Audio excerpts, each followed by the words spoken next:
Take your time.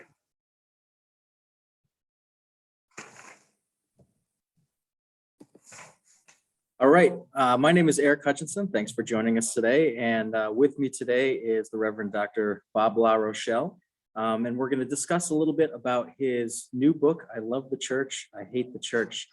Thank you so much for being here, Bob. I really appreciate you taking the time today to enlighten us about your wonderful book and answer some questions. And I think it'll be a really great conversation, as it always is with the two of us.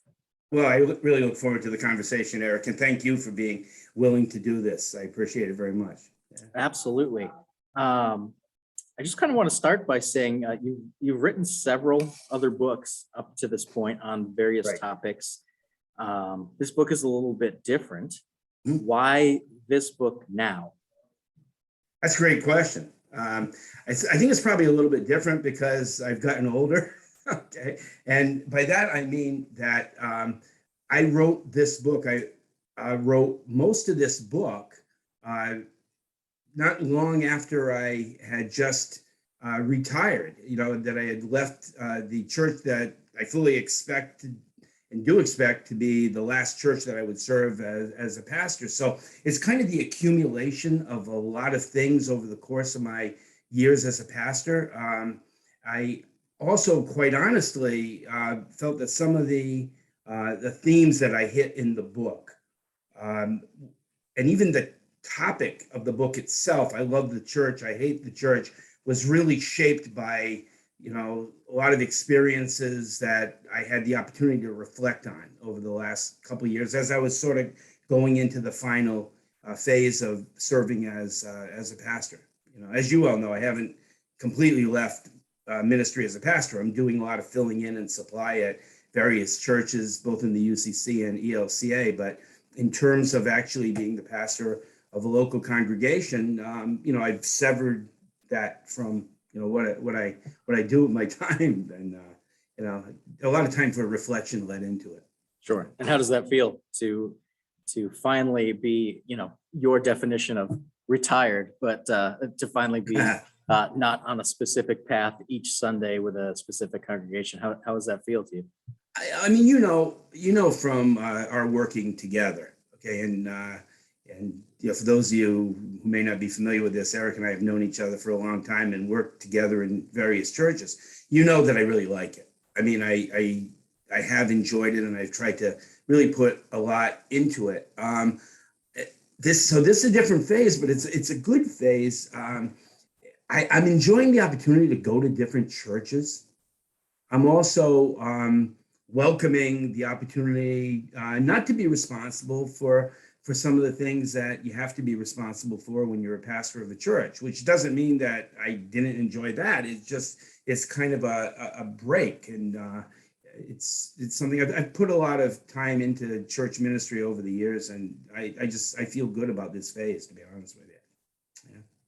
Great. And I'm happy that you can be at this point, because I know how tirelessly you've worked to maintain your schedule over the years. One thing that you mentioned a moment ago was the title of the book. To a lot of people, the title could seem pretty bold. So I guess the question is, how did you know that this title was right for the book? And have you received any pushback on that, or any opinions either way? I haven't been aware of any pushback. I mean, maybe there's some pushback that's come by people not buying the book. I don't, because they didn't like the title. I don't know. But I'm really glad you asked that question about the title, because I'll tell you, I struggled with it. Okay. I'm a firm believer that one has to trust one's instincts. And there was the fact that I was thinking of this title, I love the church, I hate the church, that was just my truth. You know what I mean? That was reality. Okay. But then I started thinking, oh man, I don't want to convey an impression that I hate the church. I mean, I could just picture people kind of zoning in on those words. What is it? And thinking, what is this about this pastor that he hates the church? So what I decided was I really have to tell it like it is in terms of how I think it and how I feel it. And there are aspects of the church that I do hate. Okay. There's also aspects of the church that I do love. And I try to convey both. And I think a careful reading of that book by people would indicate that, there's some paradox in here. Okay. It's not pure contradiction. Okay. There's some real paradox. So I hope it comes through that way. But, I really, up to the time that I finalized it with the publisher, I was thinking about some other title, and that other title just didn't do it. As a matter of fact, at this point, I'd have to go back into my notes to see what the heck that other title was. It was so bland that it wasn't worth even considering, I think. Yeah. And I feel like the honesty in the title is reflective of the honesty in the book. And I think, although the old adage is don't judge a book by its cover, I think that's a great gateway into knowing what people are going to get by reading the book and kind of consuming the content there. So Yeah. Well, I would venture that it does the opposite of dissuade people from the purchase. I think it just kind of shows that this is not a surface level publication or something that you might be used to. It's going to get into the weeds with a lot of the internal struggles. yeah, what's interesting, Eric? The title, I love the church, I hate the church, obviously, is pretty glaring and it's out there. But I think what's an important piece of the title is what comes after the colon, paradox or contradiction. Okay. In other words, to say I love the church, I hate the church sounds like a massive contradiction. Okay. But maybe, in fact, it's a paradox where it's kind of a multi-phase thing, like a two-sided kind of thing. There's an up and a down to it, So overall, I'm glad I titled it what I did. I'm glad you titled it what you did as well. At this point, several churches have either completed or shown interested in having congregation-wide discussions about this book and really incorporated it into their Sunday sermons, into weekly traditional Bible study, this kind of as an offshoot of that. Can you share what those conversations have been like? And has there been anything unexpected that you've taken away from those talks that you couldn't have really foreseen when you launched this endeavor? Excellent questions. The answer to the first part of that, what those conversations have been like, I would say that my response would be they've been very good. Now that's kind of a general cliche sort of thing. Why have they been very good would be the follow-up kind of question to that, right? I think they've been very good because people with whom I've spoken, whether it be in-person kind of thing or Zoom sessions, care deeply about their church. They really care deeply about their church. There's some worry there about church's future. There's concern that's been caused by the pandemic and so on and so forth. So that's been a real positive thing. I think that the phrase hate is something that I've had to kind of talk through with some people, thinking like a pastor saying he hates the church, which is not really completely what I'm saying, something that I had to explain. But I think what I've really been pleased with in those conversations is the whole matter of people really thinking through what the church means to them. Okay. And then looking kind of at the church of the future. This coming weekend, I'm doing a presentation, a workshop for New England Synod ELCA churches up in Worcester. And I'm really excited about that because what I'm hoping and I'm anticipating is some interaction, with people live in person.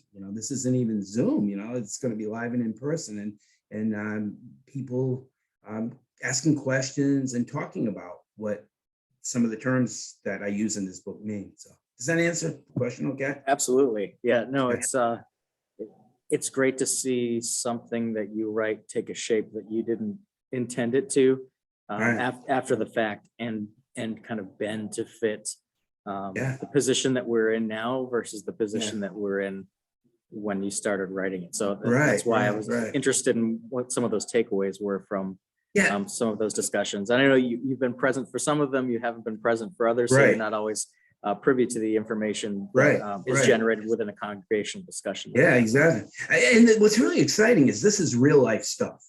This is really about what the church means, not in some, generalized way, or not in some far off kind of approach to things. This is really what the church means. I mean, for people to sit down and have a conversation about this, my suggestion is there's some element of I love the church inside of those folks, right? Sure. I mean, why do you go to these meetings? Okay, why would you participate in decision making in the church if you didn't really care? Okay, but then you also detect along the way that there's some things about the church that they just shake their head at. You can't understand, why it is what it is, and so these conversations are good. These conversations are really good. Absolutely. Talk to me a little bit about what you think are some of the biggest things going right in the church and in ministry in general today. Wow, that's a really good question. To those of you tuned in there, Eric and I have not pre-planned any of these questions. We haven't pre-planned them together. He's pre-planned them, but yeah, that's really good question. So things that are going right. Okay, all right. I think what I have seen, both in my former congregation from which I retired last year, and in the churches that I have been fortunate enough to serve as a supply pastor. Okay, what I've seen is really a lot of hard work on the part of people. Obviously, in a supply pastor situation, you're a supply pastor because they don't have a pastor. Okay, so when I'm talking about the people, I mean, I'm really talking about members and friends of the congregation, not the clergy. All right, but the real major efforts that people have made to keep the church together, find creative new ways to do things. I have found that to be very exciting. There's a certain love for the church.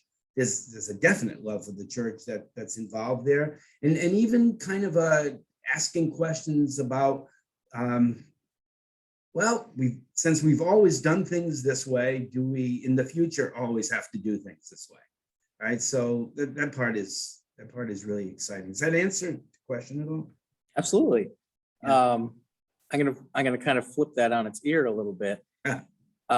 We all know the inherent problems in the historical church, going back from biblical times to today, and the many mistakes that have taken place and missteps and things, even though sometimes governed and guided by what we think is reflective of the best thinking of its time, that one kind of viewed through that microscope doesn't hold up well. Mm-hmm. Thinking Right. about today's current climate, where we are in, I don't want to call it a post-pandemic world, but an emerging from pandemic world, and the things that have taken place over the last few years, where the church is today. What do you think are the biggest missteps that are dissuading people from being members of the current church? Okay.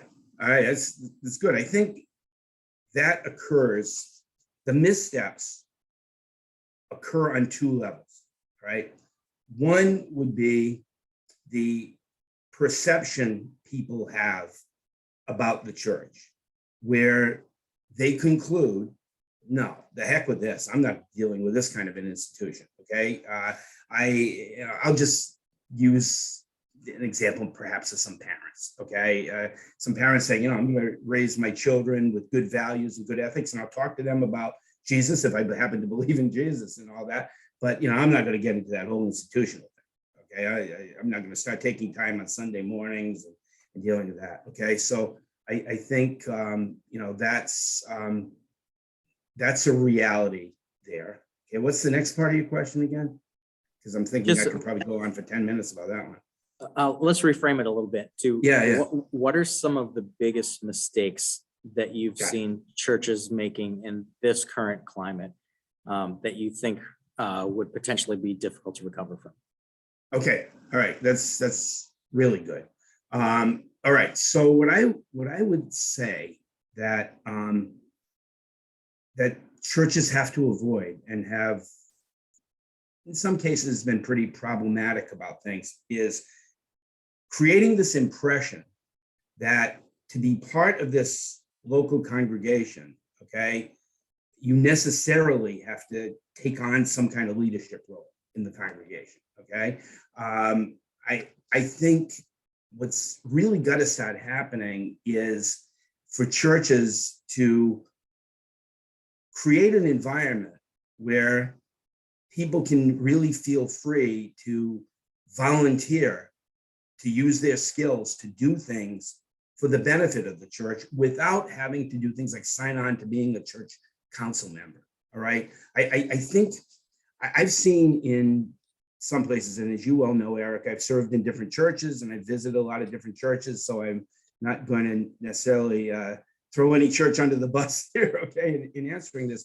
But I have seen the mindset in some places where you get a new person who walks through the door, and within 2 or 3 weeks, you're asking that person if he or she wants to be on church council, when maybe the right question is, what kind of interests do you have, and how could you possibly help build that interest within our congregation?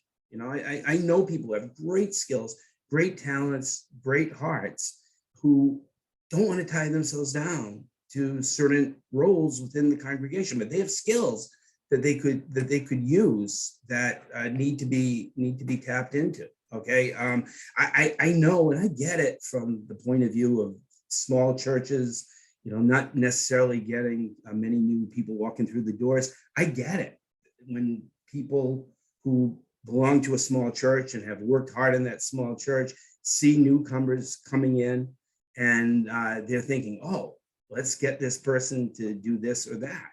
I mean, heck, I've told this story before, you've probably heard it, but I was out in Berkeley, California studying a few years, about 20 years ago now. I went to a local church on Sunday morning. It was mostly all elderly folks who were there. They asked me if I wanted to be on church council. Okay.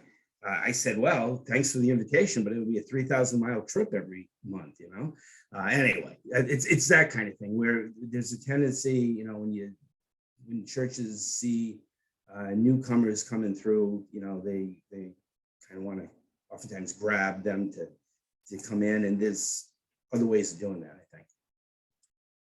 Is that clear? So it is, and it leads me kind of into another thought, and that, looking at things through the recruitment lens and the engagement lens, specific to this new era that we're entering, what role do you think technology plays in the success of the modern church, and how pivotal do you think that will be in the future into the longevity of any particular congregation?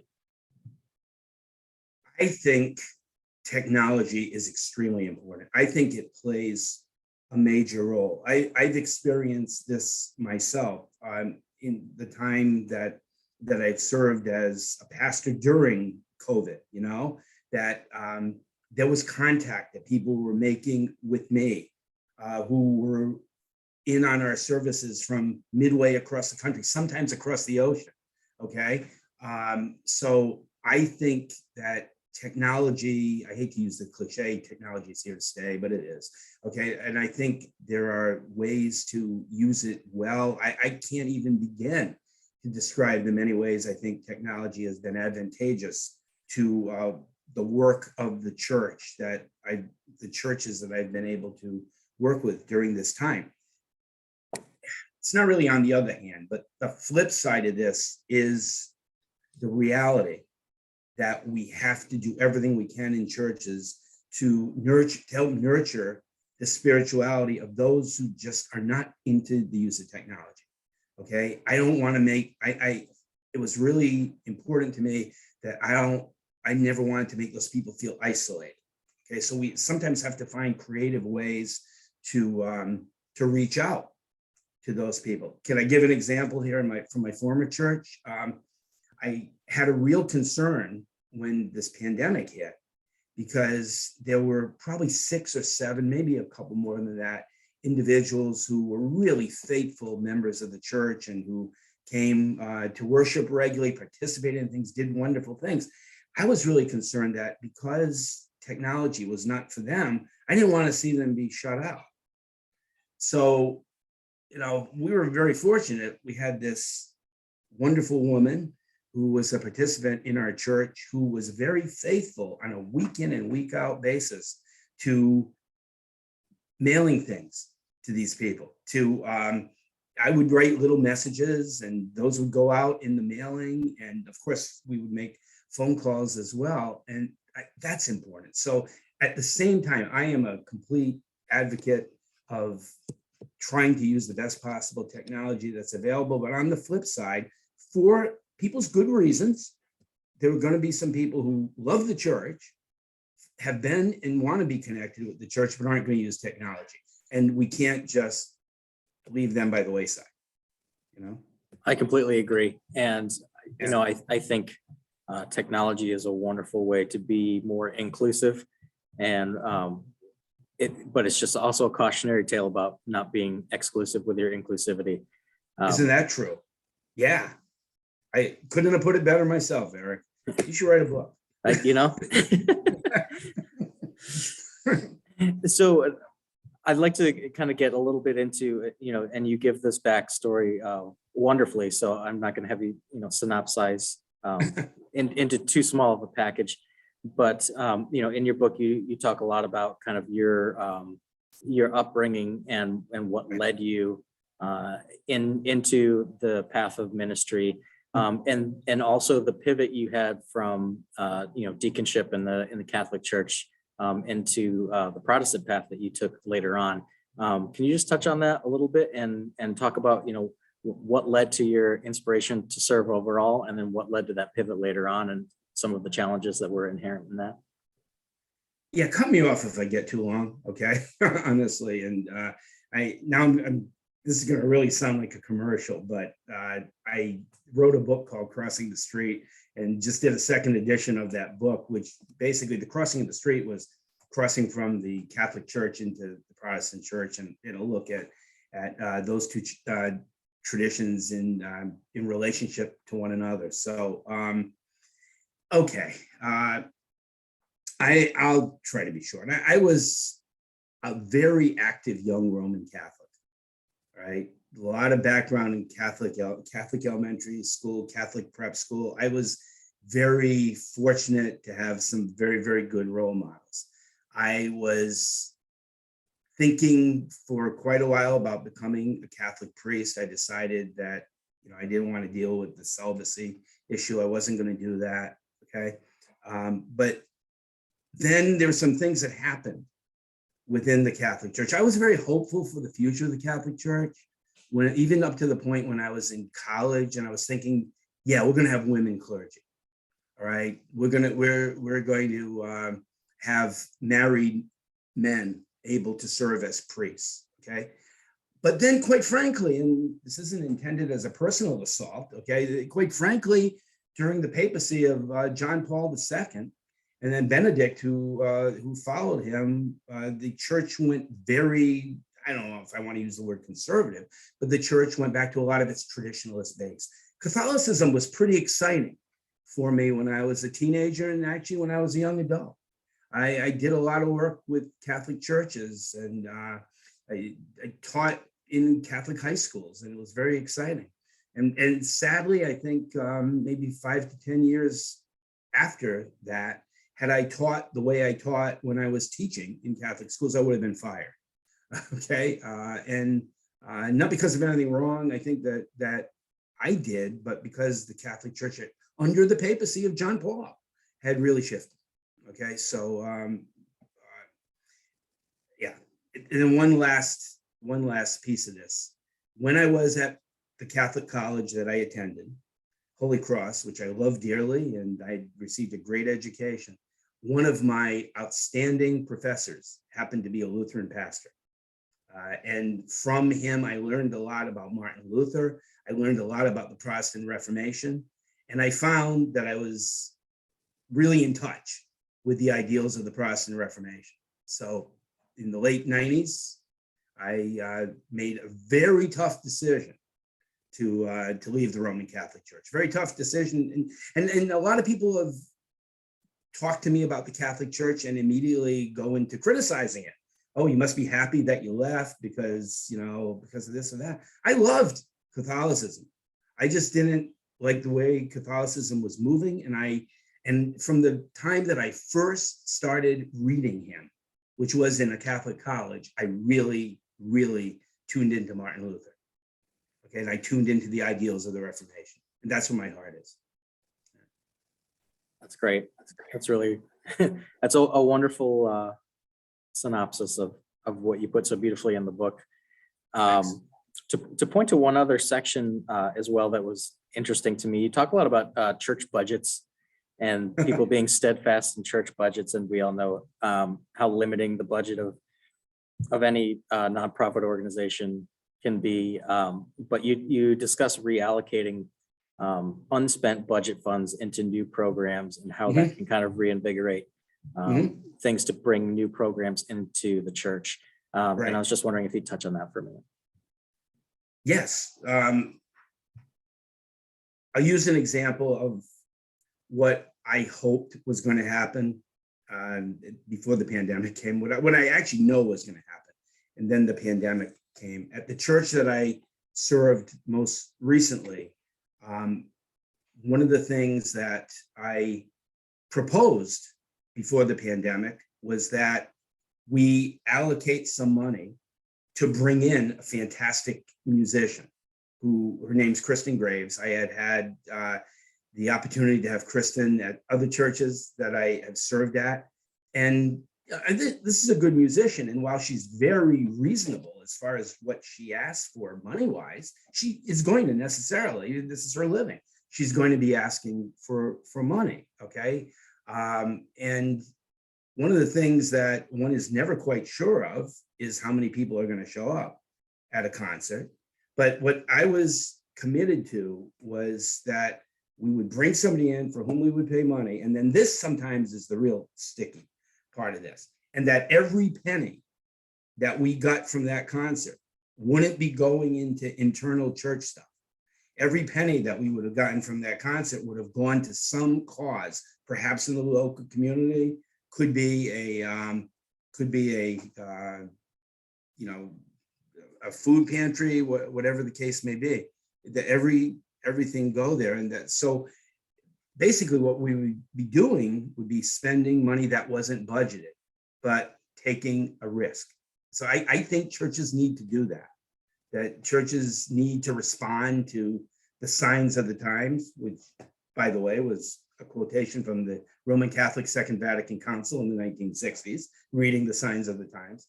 I think we need to do that. And I think sometimes churches can be kind of, uncomfortable if they're asked to spend money out of budget, okay? Probably the classic example, which I won't go into any detail on this one, but the classic example of all of this goes back to many years ago, my first job in a Protestant church when we produced Godspell, okay, with a $2 budget, okay? And so I think you're familiar with that one, Eric. I am. It was all for the best. Yes. and I agree that I think growth lives in discomfort. So Say that again. I think growth lives in discomfort. So I think growth lives in discomfort. I might be retired, but I still go and do supply preaching. I may quote you someday. That's yours. You can use it. Thank you. We only have a couple more minutes. Good book title. Yeah. We only have a couple more minutes here together. What would you tell somebody who's about to read this book for the first time? Things that they should be reflecting on within themselves as they begin to read, and anything that you would want them to know before they begin that journey? All right. I think the first thing I would say is look inside of yourself and answer the question, why are you connected to a church? if you're reading this as someone who belongs to a church, okay, why are you connected? All right. If you're reading this as someone who used to be part of a church, why are you reading this? Why are you reading this now? Okay. What is it about the title or about some of the ideas in it interest you? What do you find in this book that you want to battle with, that you'd wrestle with? You know, what do you find in here that resonates with? Okay. But give some thought to those questions. Right? Great. Well, Is that enough there? it definitely is, and I appreciate your time today and in this great book. I've read it myself. I was happy to lend my name to the inside cover, and I hope you all take that same journey as well and enjoy this wonderful book by Bob LaRochelle. Bob, thank you so much for spending your time with me today, and I hope the book is as successful in the future as it has been already, and I hope you continue to enjoy your well-earned retirement. Thank you, sir. All right. Bye, Eric. Thank you. Thank you, Take everybody. care.